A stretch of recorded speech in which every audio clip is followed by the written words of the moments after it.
आज के इस दिलचस्प विश्लेषण में हम भारत के बिल्कुल दक्षिणी छोर यानी इंदिरा पॉइंट की ओर चलेंगे। हम बात कर रहे हैं ग्रेट निकोबार आइलैंड की। जरा सोचिए, एक तरफ घने हरे भरे एकदम अनछुए जंगल हैं और दूसरी तरफ एक विशालकाय आधुनिक इंफ्रास्ट्रक्चर प्रोजेक्ट आकार लेने की तैयारी में है, जिसमें बड़े बड़े कंटेनर जहाज़ों के लिए पोर्ट और एक नई एयर स्ट्रिप शामिल है। यानी एक ऐसा पॉइंट जहां आधुनिक विकास और एक बिल्कुल अछूता इकोसिस्टम आमने सामने आ खड़े हुए हैं। और यहीं से इस पूरे मुद्दे का सबसे बड़ा सवाल पैदा होता है।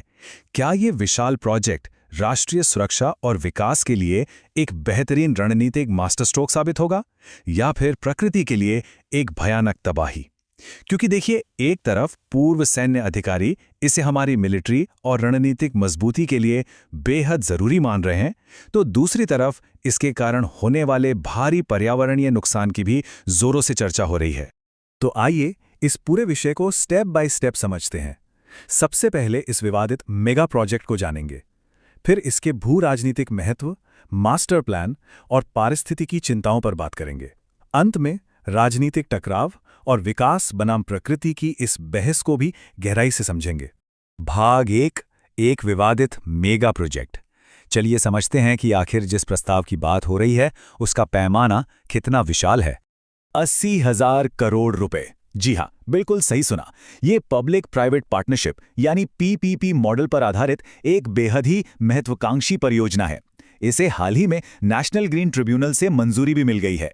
ये भारी भरकम आंकड़ा ही अपने आप में ये बताने के लिए काफी है कि राष्ट्रीय विकास के नजरिए से ये प्रोजेक्ट सरकार के लिए कितना ज्यादा महत्व रखता है।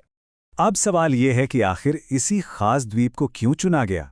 तो बात ऐसी है कि ग्रेट निकोबार इंडोनेशिया के सुमात्रा द्वीप से केवल 150 किलोमीटर दूर है, और उससे भी अहम बात, दुनिया के सबसे व्यस्त समुद्री व्यापारिक मार्गों में से एक मलक्का जलडमरू मध्य, जिसे हम स्ट्रेट ऑफ मलक्का भी कहते हैं, यहाँ से सिर्फ 163 किलोमीटर की दूरी पर है।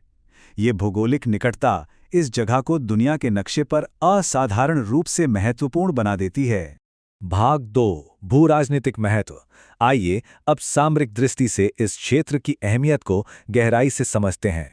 यहां हमें मलक्का डायलेमा या मलक्का दुविधा नाम की एक बहुत ही दिलचस्प अवधारणा को समझना होगा। देखिए, चीन एक बहुत बड़ी वैश्विक आर्थिक शक्ति है, लेकिन उसकी एक कमजोरी भी है। वो अपने तेल की जरूरतों का करीब 80% और अपने वैश्विक व्यापार का 30 से 40% हिस्सा इसी मलक्का स्ट्रेट के जरिए पूरा करता है। अब जरा सोचिए, अगर कोई देश इस रास्ते के पास अपनी मजबूत उपस्थिति बना ले